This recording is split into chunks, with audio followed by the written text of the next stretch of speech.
All right, the Wachusett softball team is loaded with talent this year, and it is early, yes, but the Mountaineers appear to be maybe the class of Division I. If not the top team, then they're certainly among the top 2 or 3. Right now, I'm saying they're probably the top team in Division I, and they have got great pitching, and it all comes down to pitching in softball. Taking on Holy Name this afternoon up on the mountaintop. Pick it up in the top of the first, scoreless game. Olivia Strasser getting the strikeout for Wachusett. Bottom of the first, Holy Name's Ava Vinciqueri getting the strikeout of her own. 1-0 Wachusett in the top of the second. Strasser getting another strikeout. And Strasser getting the strikeout to end the inning. Runner at second, bottom of the second, Wachusett's Haley Martin. Dribbler to short, throw gets away. Reagan Lowe coming around to score. Beating the throw home, and it's 2-0 Mountaineers. Bases loaded for Strasser. Shot through the gap and short. Paige Arvidsson and Jordan Laria score. 4-0 Mountaineers. More from Wachusett. Kiana Lloyd. Smacking one. And that's Kiana Lloyd scoring from second. Top of the third, Wachusett's Olivia Strasser striking out the side. Strasser threw a no-hitter, struck out 8, and went 2 for 3 at the plate with 3 RBIs. Wachusett wins 12-0 is your final. Wachusett hosting St. Bernard's in Lacrosse at Hal Lane Field. First quarter, 1-0 St. B's. Dan Turgeon feeding Andrew Gaffney. Gaff ripping the low shot for the goal, and we're all tied up at 1 apiece. Wachusett looking for more. Griffin LaPosta looking top shelf, but Sean Kelly coming up with a good save, following the head of the stick and the ball the whole way. St. Bernard's on a mini break. Mike Preventure, sniper shot, giving the Bernardians a 2-1 lead. Then St. Bernard's Dom Valera finding Michael Hogum. He's got a twine finder. It's 3-1 Bernardians. Nick Bagley on the rush. Will Wygand with the save. Beautiful one-on-one save. Staying right with the shooter. Wachusett working the offense. Andrew Gaffney winds and fires, cranking up laser show. It's 3-2 St. Bernard's at the half. Wachusett storms back, though, and they get the victory. 8-3 is your final this afternoon. Worcester State hosting WPI in a Twin Bills softball tonight.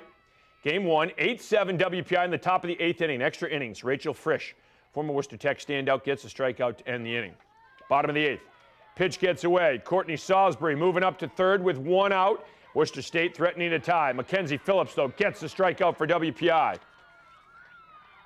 And then Phillips with 2 outs, inducing the pop-up.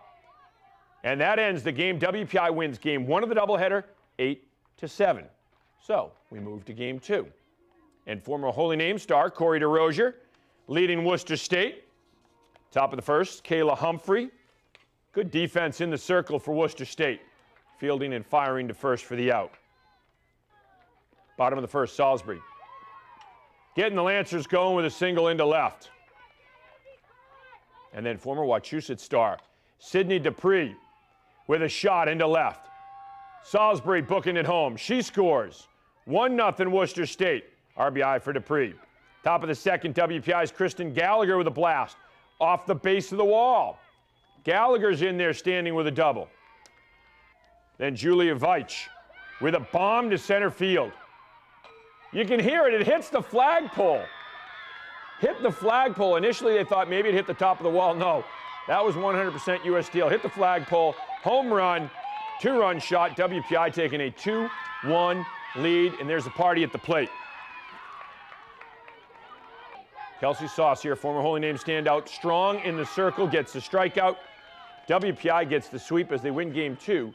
12-1 is your final. Well, the Boston Marathon is Monday, and that's 26.2 miles. 15 Worcester police officers will make that marathon look like a 5K on May 9th.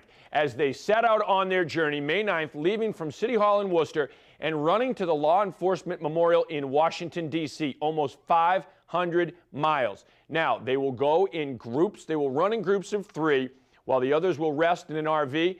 3 will take up 12 miles at a clip. They will run continuously, expecting the trip to take them 3 to 4 days. But again, running continuously, all to raise money for the Worcester Boys and Girls Club in their newly formed track program. The Worcester Police Department has a special relationship with all the kids from the Boys and Girls Club.